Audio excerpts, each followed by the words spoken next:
Hey folks, this is Bad Brad Berkowitz, the host of the Bad Brad Berkowitz Show.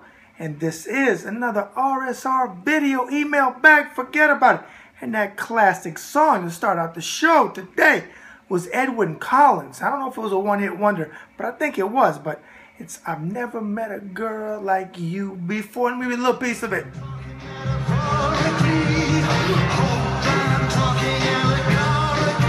Who knows what he's talking about, but it's a fantastic song. Love the beat of it. All right, folks, it's 100 degrees today in Tulsa, Oklahoma. Forget about it. Let me get comfortable because we're going to take your questions.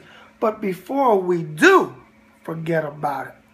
Make sure you subscribe to the Ringside Report. R to the R to the S to the S to the R to the R YouTube channel, so you can keep up with all of these videos. And again, I always say it because I truly do appreciate you, the viewers. Because without the viewers, there's no show. There's no nothing. Forget about it. Thanks for the emails. Thanks for the IMs. You guys say I crack you up. Well, a lot of you guys out there, men and women, you crack me up. From Oklahoma, from all over the world. I appreciate every single one of you. Forget about it. Now, without further ado, let's get to your questions. First question is, yo, forget about it, man. I love when you guys say that, and he spelled it right. He or she, I don't know yet. We met in Miami. See how I said that? Not Miami, Miami, Oklahoma, when Trey Lippy Morrison starched Richard Dawson. I was there. Being born and raised in Oklahoma City, I wanted to know about a fighter my dad knows named Sean O'Grady. How good was he? Chris C., Oklahoma City, Oklahoma. Well, Chris C. from Oklahoma City, Oklahoma. Forget about it. I've been there. Debbie and I covered a fight at some fairgrounds last year with Sam Peter, Ricardo Mayorga, Grady Brewer. And it was hot out, let me tell you that. But it was a great crowd. Fun card. Actually, it was our first card, boxing card that we covered. Man, it was almost a year ago. Hey, Deb, can you get over that? It's been almost a year. Forget about it. Sean O'Grady. Great question, pal. Let me start out like this. 2002, my book, Boxing Interviews of a Lifetime, plug, came out.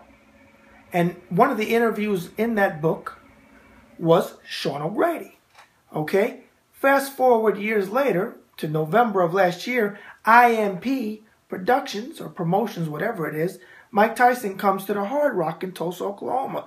Well, lo and behold, Sean O'Grady, I'll get it out, is there. He's doing a commentary, so we do an interview. So if you go on the Ringside Report YouTube channel, you can see the interview I did with Sean, and we had a lot of fun. He was amazed at the forget about it, man, as you guys are calling me, how much I knew about his career. Answer to your question, he was a great fighter, okay? He fought in an era when there was a lot of depth in his division. And on April 12th, wait for it, 1981. How do I remember these dates? You always say, forget about it. Well, first of all, that was my dad's birthday, April 12th. God rest his soul. 1981, he fought, okay, on CBS, and he faced Hilmer Kente for the WBA Lightweight Championship of the World. And let me tell you something, folks, and you too, Chris C., it was a fantastic fight. In fact, fight of the year was actually in September of 81, Sugar Ray Leonard versus Tommy Hearns. The first fight, one, not two, one. So we got fight of the year honors. But 1B was Hilmer Kente, Sean O'Grady. On that particular day, Hilmer Kente, as I said, was the champion. Sean dropped him a couple times and won a unanimous decision. He looked the best that he ever looked in his career. Forget about it. Okay? He never went on to defend the title. There's a whole bunch of stories about what happened about that. I don't really know all of it. I've heard this story and that story, and until I know the absolute fact, I don't know what happened. But he never defended it. But hey, he was a champion when belts meant something, where there wasn't unleaded and diesel and premium champions today, and regular and interim and so on and so on. Forget about it. Very good fighter, okay? And one hell of a commentator. In my top 5, I want to say 10, 5 top commentators of all time, pal. He used to be on USA Tuesday Night Fights with Al Albert. Look it up on YouTube. Great commentator, nice guy. And we're probably going to have him on the show, hint, hint, hint, sooner than later. Forget about it. So there's your answer. Next question. Bad Brad, hope my question makes your show. I have wanted to start boxing for some time now, but scared to take the step. How would you start out? Thanks, Nicole A. from Tulsa, Oklahoma. Wow, this is an Oklahoma-flavored email bag today. All right, well, Nicole A., thank you for your question. First of all, no reason to be scared.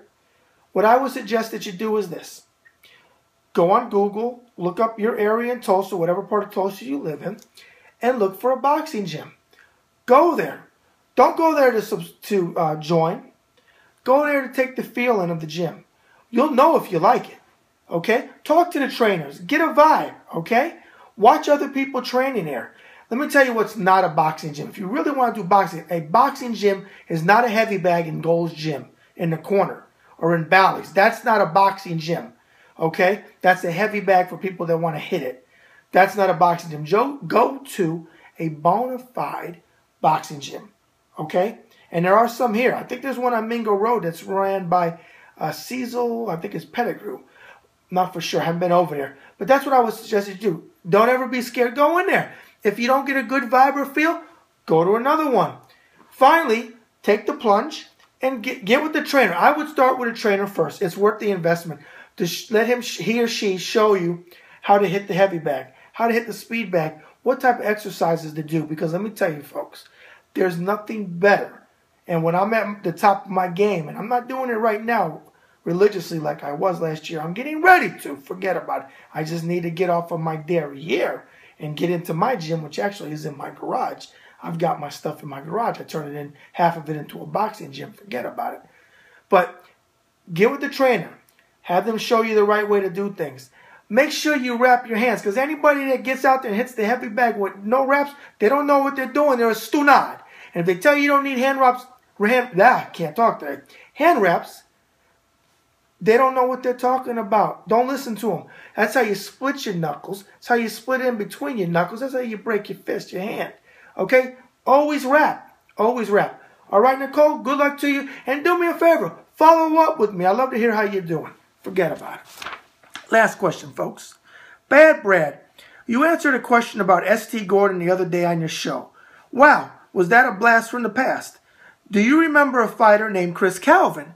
Is he still alive? Signed, Henry P. from Bismarck, North Dakota.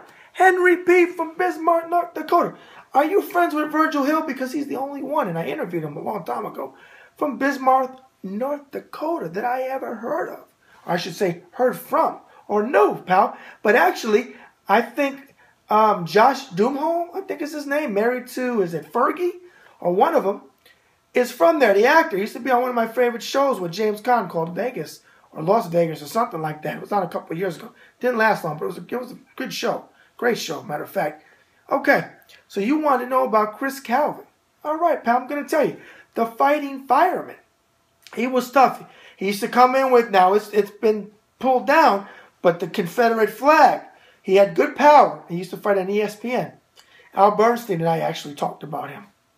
He's still alive, and I think he's very religious today, and I think he's either a deacon or a pastor in his church. Something to do with the church. I saw a video clip on him not too long ago.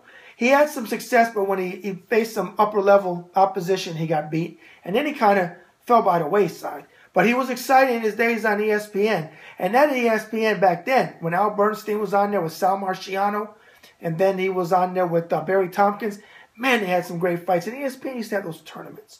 Okay? All right, folks. Well, there's all of your answers to your questions today. Forget about it. 100 degrees. I had to go out and renew my tag. And I'll tell you what, forget about it. If I were to tell you the horror story about renewing a license plate tag in Oklahoma because I got a personalized license plate, forget about it. I couldn't believe it. In fact, I'm going to call the DMV in Oklahoma City because I don't think I got the right information, folks. I just don't believe what I was told. It just doesn't make sense. I'm not even going to go into it because it's a whole narrative and we don't have an hour and a half to cover it today. All right? So, make sure you send your questions in to Ringside Report 2014@gmail.com. That's Ringside Report 2014@gmail.com. We don't cherry pick. No Floyd Mayweather Jr., we don't cherry pick. We answer them all. All right? And make sure you also send in questions for our other bag by, wait for it, the Fighting Cowboy, James Quick Tillis.